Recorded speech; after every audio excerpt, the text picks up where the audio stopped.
I'm Zariah, and I learned at 26 that some people will only show you who they really are when there's money on the table.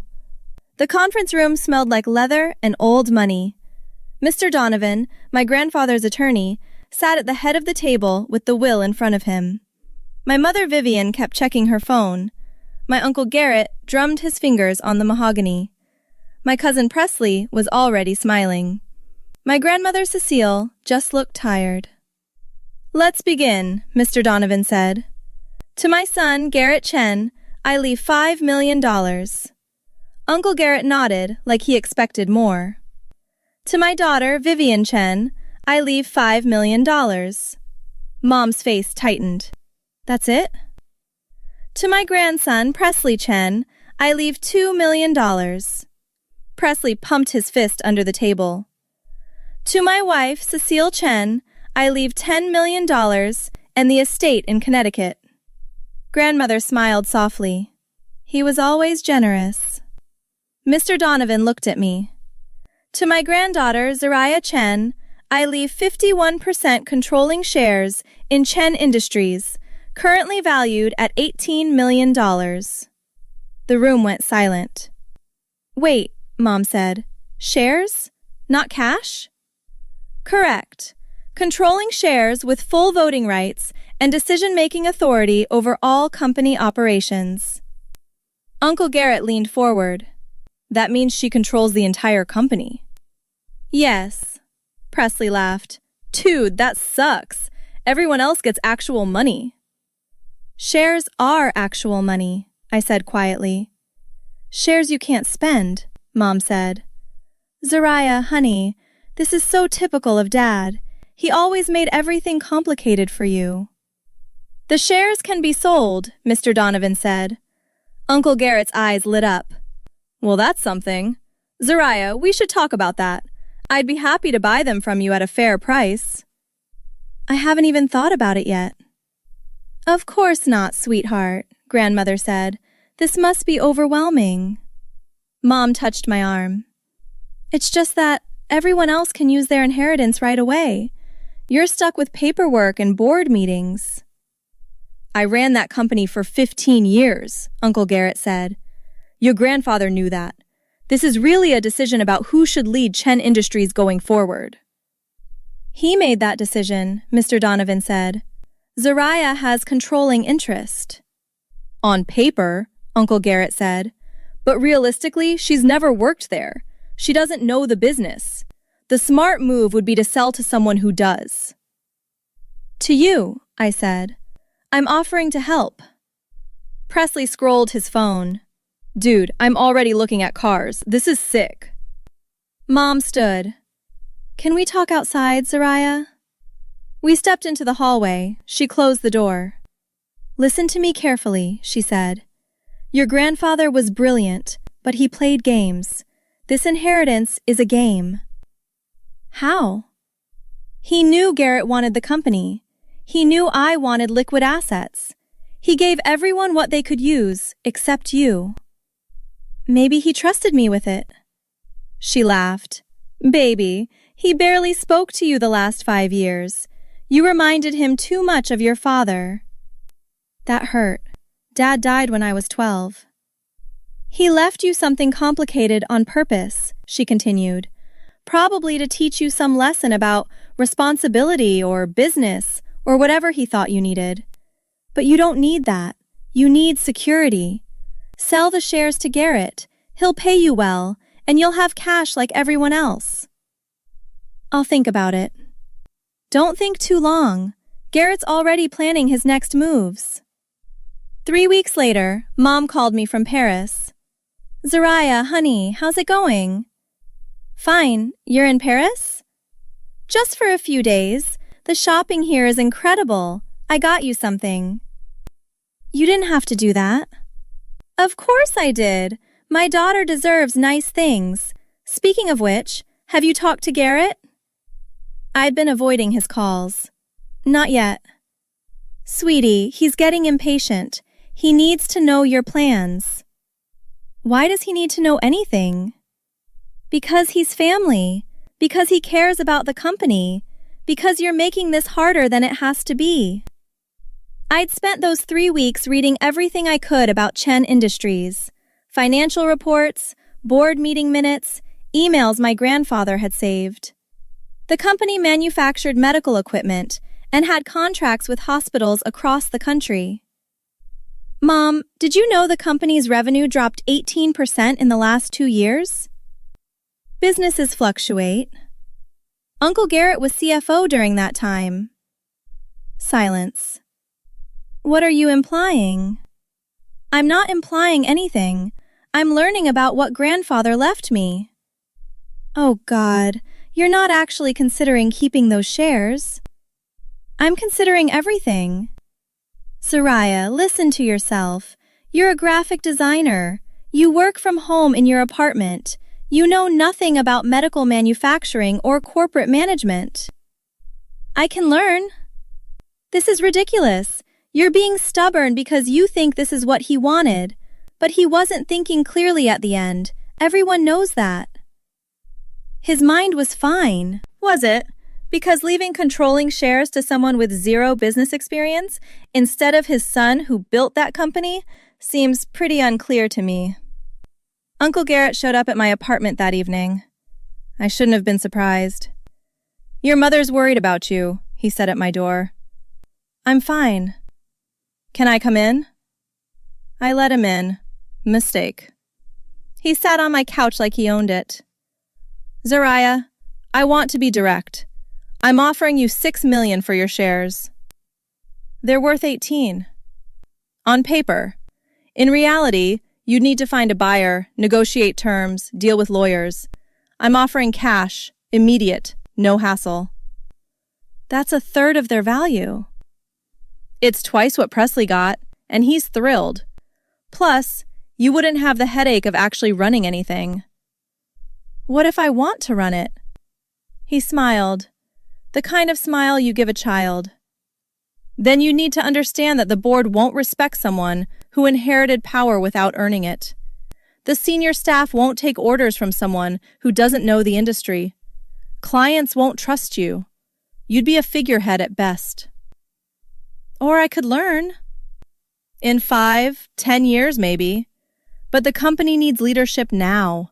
It needs someone who knows every department, every client relationship, every supplier contract. Someone who's been there. Someone like you. Yes. Even though revenues dropped 18% under your management. His smile disappeared. Who told you that? The quarterly reports. You don't understand the context of those numbers. Then explain it. The medical equipment industry is complex. Margins are tight. Regulations change constantly. We've had supply chain issues, staffing challenges, market pressure. Or maybe you've been mismanaging. He stood. I've given you a generous offer. Don't let pride make you poor. After he left, Grandmother called. Soraya, sweetheart, Garrett told me you two talked. He made an offer. And? I said no. Oh, honey, why would you do that? Because the shares are worth more than he offered. But they're also a burden. Your grandfather loved that company, but it consumed him. He missed so much of life because of it. I don't want that for you. Did he seem consumed to you? Toward the end, yes. He was obsessed with succession, with who would take over. He and Garrett fought constantly about it. About what specifically? Business things. I didn't pay attention. But Garrett was so hurt. He built that company alongside your grandfather, and then suddenly he's being questioned and doubted. Maybe grandfather had reasons. Or maybe he was being sentimental. You look like your father. Maybe he thought giving you the company would bring him back somehow. That's not fair. Life isn't fair, sweetheart, but you can make smart choices. Take the money. Let Garrett have the company. Everyone wins. Except me. How do you lose by getting $6 million? By giving up what's actually mine. The irreversible moment came 5 weeks after the will reading. I'd started attending board meetings as the majority shareholder. Uncle Garrett hated it. The other board members treated me like furniture. Then I found the emails. My grandfather had kept a personal server with copies of everything. 3 months before he died, he discovered that Uncle Garrett had been funneling company money into a side business. Small amounts, structured to look like consulting fees. Over 2 years, nearly $4 million. I called an emergency board meeting and projected the emails on the screen. Uncle Garrett's face turned red. Those are private communications. About company theft.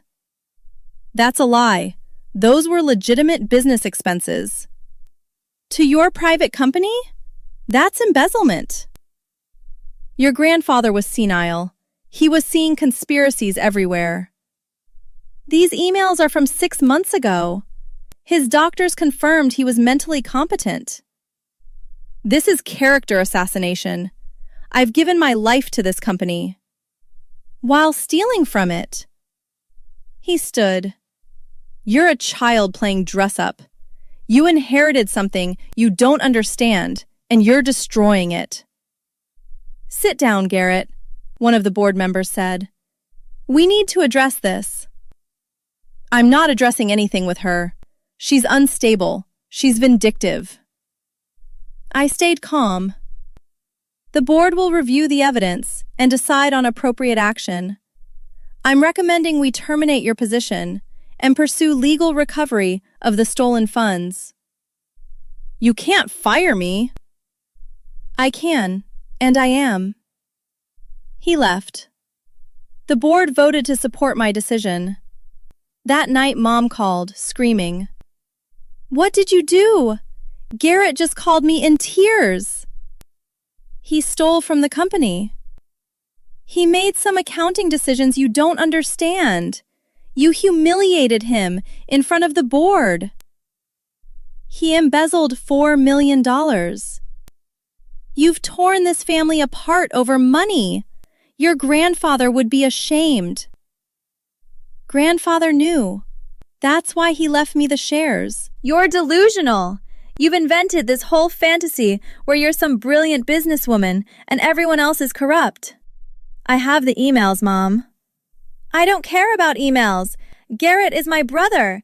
He's been there for me my entire life. You need to apologize to him, restore his position, and sell those goddamn shares. No. Then don't call me. Don't come to family events. Don't expect me to support this insanity. She hung up. Grandmother called an hour later, crying. Zariah, please, you have to fix this. I didn't break it. Garrett's devastated. Vivian won't speak to you. The family is fractured.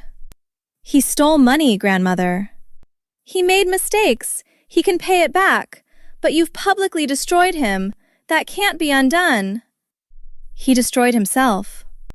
If you don't restore him and apologize, I'm changing my will. You won't get anything from me. I don't want anything from you. Zariah, choose, Grandmother. Choose him or choose what's right. I'm choosing my family staying together. Then you're choosing him. She hung up. I sat alone in my apartment, realizing what I'd just lost. My mother, my grandmother, my entire family structure. There was no going back. They'd made their choice, and so had I. 6 months later, Chen Industries had recovered the funds through legal channels. Uncle Garrett had settled to avoid criminal charges. Mom's inheritance was gone, spent on a Monaco condo and a lifestyle she couldn't maintain. Presley had blown through his money. Grandmother stopped speaking to me. Mom called. First time in half a year. Zariah, I need to talk to you. Okay. I made some financial mistakes. The condo fees are $15,000 a month. I can't keep up. I was hoping you could help. A loan Or a position at the company? No. Silence. No? Just like that? You told me not to call you. You chose Uncle Garrett. You said I was delusional and pathetic. I was angry. I didn't mean it. You did mean it. You sided with someone who stole from our family business. You abandoned me from making the right choice. I'm your mother. You were my mother. Now you're someone who needs something from me. I'm struggling. I can't keep up with the expenses. Sell the condo. I'd lose money. That's not my problem. How can you be so cold? I raised you. I sacrificed everything after your father died. Did you? Or did you resent me for reminding you of him? That's not fair. You told me grandfather barely spoke to me because I reminded him of Dad. Was that true? Or were you projecting? She started crying. I made mistakes. I'm sorry. Can't we move past this? You can move past it by accepting the consequences of your choices. What am I supposed to do? Get a job, downsize, live within your means. I hung up. 2 weeks later, Uncle Garrett requested a meeting. I agreed to see him in a coffee shop. He looked older, tired. I'm not here to apologize. I'm here to ask for a job. No. I have 30 years of experience in this industry and a history of embezzlement. I paid it back. You settled to avoid prosecution. I built that company as much as your grandfather did. And then you stole from it. I made errors in judgment. You meant to take money that wasn't yours. You meant to hide it. You meant to manipulate me into selling my shares so you could cover it up. I needed those shares to maintain control. Like the control that dropped revenue 18%? He flinched. So that's it. I'm just cut off. You cut yourself off. You could have confessed when grandfather confronted you. You could have worked with me instead of against me. I was angry. So was I, but I was also right. He stood. You'll regret this, running a company alone, without family support. Maybe, but I'll fail with integrity. He left. Chen Industries grew under my leadership. Revenue increased 22% in the first year. The business press called me a prodigy. I was just someone who'd been given a chance and refused to waste it. My family never reconciled with me. Mom sold the Monaco condo at a loss and moved into a small apartment. Presley got a sales job he hated. Uncle Garrett started consulting for a competitor at a fraction of his previous salary. Grandmother left everything to charity when she died 2 years later. My assistant knocked on my door. There's someone here to see you. Says she's your mother. Mom stood in the lobby, looking small. I heard about Cecile. I thought you might want company. I'm fine. Zariah, can't we talk? About family? About forgiveness? About what? About moving forward. I looked at her, this woman who'd chosen comfort over truth, money over integrity, herself over me. You taught me something important.